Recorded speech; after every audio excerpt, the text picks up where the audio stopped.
Nate Diaz did not show anything whatsoever in that fight to suggest that a rematch will be at all competitive. But, BMF title, that's kind of cool, I guess.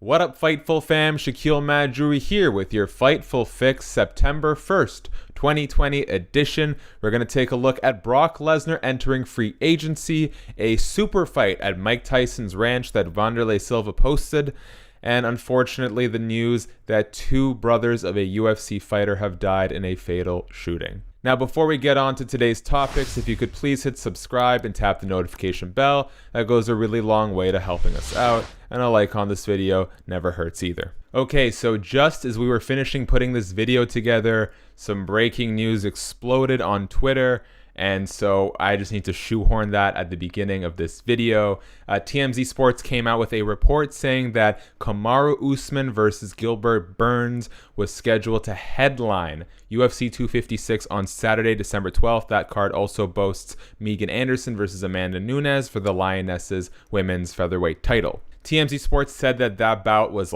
secured, ready to go. I reached out to Gilbert Burns myself. He told me no, nothing has been signed. Brett Okamoto of ESPN subsequently came out with a report saying that, and if Brett Okamoto says it, it's true because he's got the plug with UFC President Dana White. And Brett Okamoto said that Usman versus Burns is being targeted for UFC 256, meaning the contracts have not necessarily been signed. What a huge bout. It's the one that was supposed to happen at Fight Island, if you recall. Burns beat Tyron Woodley, was then offered a title shot against Kamaru Usman, but had to pull out after contracting COVID-19. Jorge Masvidal was brought in on short notice, and that is the fight that we got. I mean, I think it's without a doubt the rightful fight, especially now that Jorge sort of had his chance. I don't think short notice was really fair to him. However, I would still favor Kamaru Usman in that fight, even if Masvidal did get a full camp. And now we get, arguably, I think, what is going to be the most competitive fight outside of Kamaru Usman-Colby Covington rematch. Burns has looked so sharp. He's got tremendous high-level grappling and now has powerful, crisp boxing to match it. He is a threat everywhere the fight goes. I'll be very interested to see how Kamaru Usman will game plan for him. And then additionally, speaking of Jorge Masvidal, TMZ Sports also came out with a report that the UFC is currently targeting Jorge Masvidal versus Nate Diaz 2, a rematch with the BMF title on the line.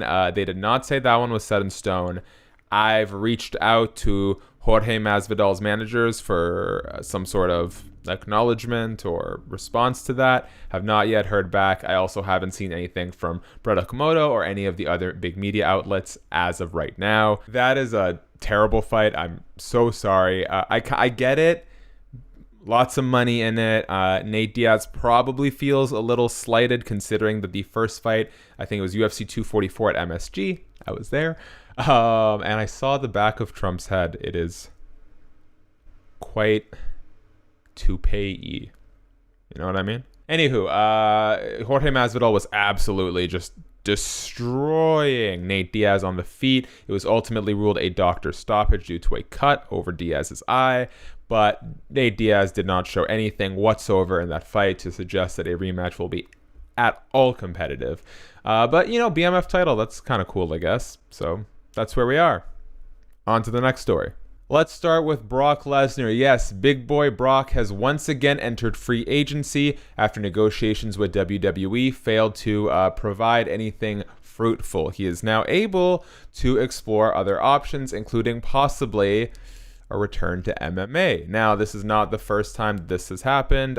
He had a one-off fight with Mark Hunt, although that was a condition under an existing WWE contract. And then there was the attempt to put together a fight between Daniel Cormier and Brock Lesnar. You may remember they got into a bit of a shoving match at UFC 200. Ultimately, Brock Lesnar used that as a bit of a negotiation tactic to re-sign with WWE, but here we are. So, what could this mean for Brock Lesnar? The dude is in his 40s, but he's yoked and he's got a great relationship with Dana White, so there's always the chance that something could materialize there.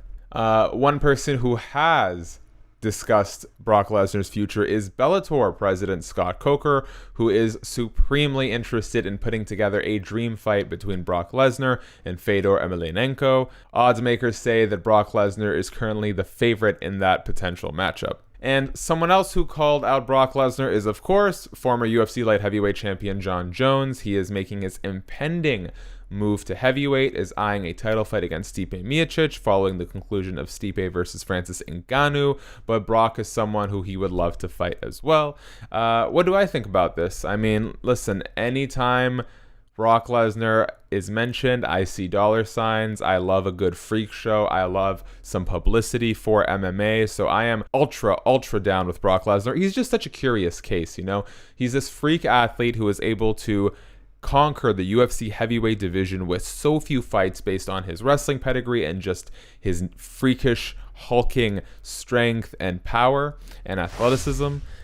We never really got to see the best of Brock Lesnar. He was dealing with I don't even know how to say it, diverticulosis. I know that's not right, but intestinal issues that made him both vulnerable, unable to train correctly, unable to compete at his highest level. And despite the doping, he put in a pretty tremendous effort against Mark Hunt, considering his long layoff from the sport and general experience discrepancy compared to the legendary Super Samoan. A fight with Fedor is super tantalizing. I would love to see that. I think it makes sense considering where both men are at in their careers. However, for me, if you're going to have Brock Lesnar back, I kind of want to see him on the biggest stage possible in front of as many eyes as possible. For me, Brock Lesnar is very much a UFC product as far as MMA is concerned. But who would he fight in MMA? I'm not too sure. That is something that could probably draw Daniel Cormier out of retirement. Although I would prefer Cormier stay retired, I would be down actually for a Cormier-Brock Lesnar freak show. So I think that's where I'm leaning right now.